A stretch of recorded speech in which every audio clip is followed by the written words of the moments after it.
Ladies, this is our fault. After much deliberation with the men's, they're blaming us for our women not getting paid enough. They say the math not mathing. They not getting enough sales, they not getting enough tickets, so the women can't get paid. I get it. Caitlin Clark is getting $76,000 in her first year. Ladies, I have a solution. We need to support the WNBA as much as the men support the NBA. But I don't realize a lot of us ladies don't know the game of basketball. I got you. This is a basketball, and they use it to dribble on the court. This is a basketball court. This is called dribbling. Now, the goal of basketball is for them to get the ball through the hoop for points. Whichever team scores the most points wins. Easy. I have just taught you how to play basketball. Well, maybe not play. For any words that you may not understand, like foul or traveling, shot clock, don't worry about it.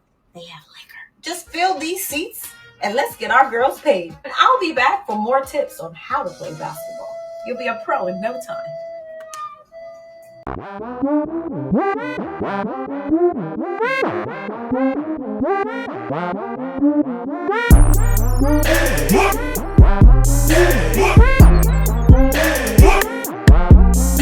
What's going on YouTube? It's your boy Rome back with another video. If you're new to the platform, welcome to the tribe. By the end of this video, hope you subscribe.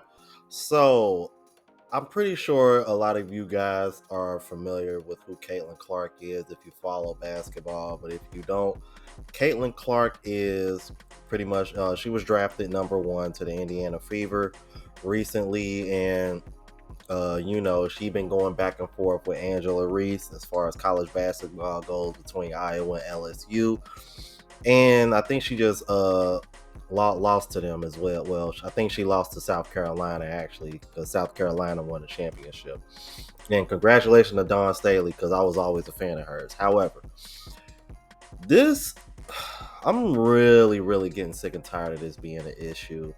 And I find it really funny that it's still an issue, because it seems like no matter how much you go over the numbers and no matter how much you try to explain to women why things are the way they are, they just don't want to accept it. And this is one of the reasons why I really think that, aside from this particular subject, why men in these spaces need to quit just having these kind of conversations with women, period.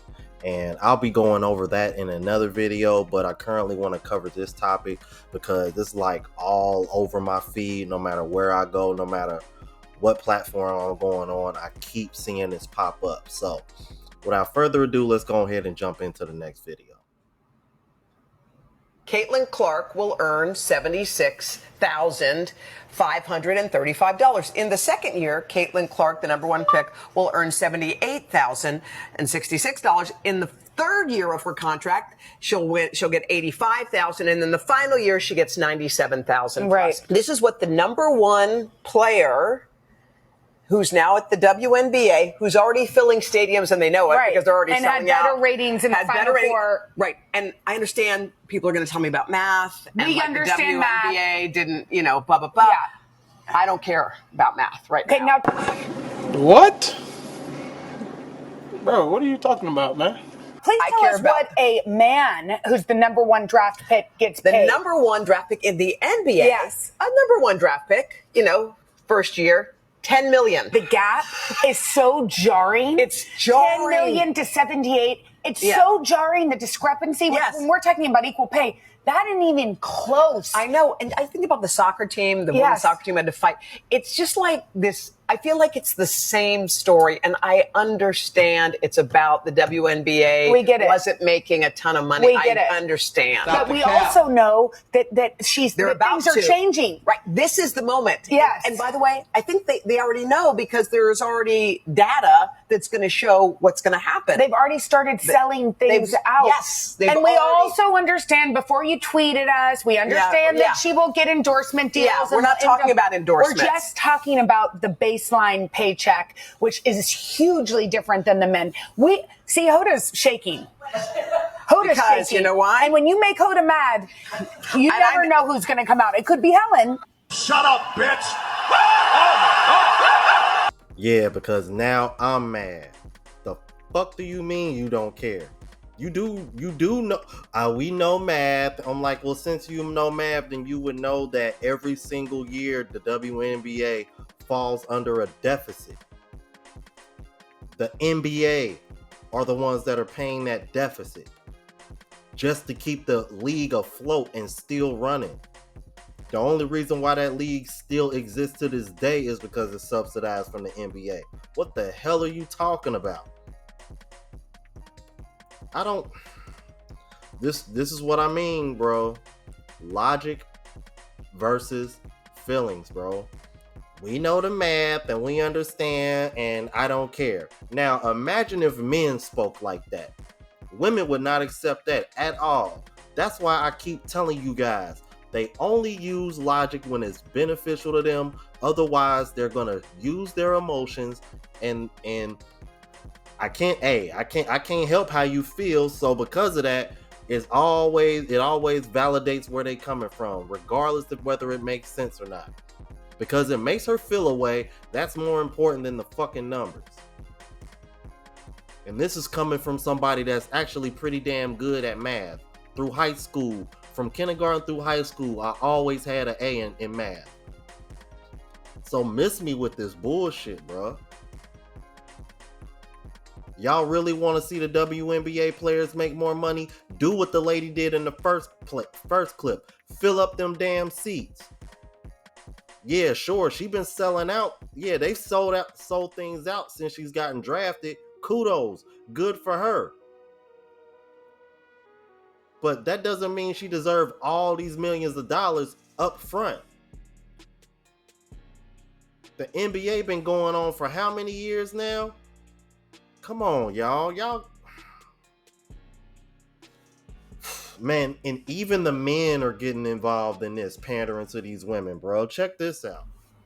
Fans are outraged after Caitlin Clark, the number one pick for the WNBA draft, signed a 4-year contract for a measly $338,000. When in 2023, the number one spot for the men's draft signed a 4-year contract for $55 million. And before the Wham Wham boys come in here saying, wow, we'll pay based on viewership and women can't fill stadiums like men can. Because of Caitlin Clark, women's college basketball had more viewers than men's college basketball this year. And not by just a little. The men's college championship brought in 14.8 million viewers, but the women's college championship brought in 18.9 million viewers. So why is a female basketball player who's bringing in millions more views than the number one men's basketball player, yet comparatively she's making less than 1% to what her male counterpart is? And it gets even more disgusting when you break it out over a 4-year period where you can tell that year over year she's making just slightly more than the average American. I'm a firm believer that people should only be paid what they're worth, and in sports, that's views. And so in the past, if the top female player was only bringing in like 15% of the viewers that the top male player was, then I agree, it makes sense to pay them 15% of what the male player's making. But if she's bringing in 4 million more views than the top male player who signed a contract for 55 million, then she should be signing a contract for like 65 million. And so I think the outrage is totally justified, but that's my opinion. If you want to stay up to date on all things news, make sure to follow. Well, one of the reasons why she brought in more views than Wemby is because Wemby didn't play college ball, you fucking idiot. He came from overseas. Jesus Christ, man. I mean, for crying out loud, man. When was the last time you saw somebody that was 7'4" with his skill set? So even though she's bringing in more views, he's just as exciting to watch as she is. And here's another thing that a lot of people are leaving out, because I know they mentioned the endorsements and whatnot. Y'all know she just signed an 8-figure deal endorsement with Nike, right? Not to justify this whole discrepancy or whatnot, but let's not sit over here and act like this woman is like hurting for money. She literally just signed an 8-figure deal on top of her little base salary that she's going to be getting from the WNBA. Now, let's say she does help bring more attention to the WNBA just off of her presence alone. If we start seeing that over a gradual period of time in the years in the future, then I could definitely see them raising the pay for the WNBA. But you can't sit over here and have the NBA subsidize y'all and pay for the fact that y'all are in a negative at the end of the year, and then over here screaming, we want more money, we want more money. And I know they had a interview with Kelsey Plum a while back saying that they just want the same revenue. They don't want the same base salary, they want the same revenue. They're probably using that revenue in order to make up for the deficit that y'all are in every single year. So maybe y'all should consider that.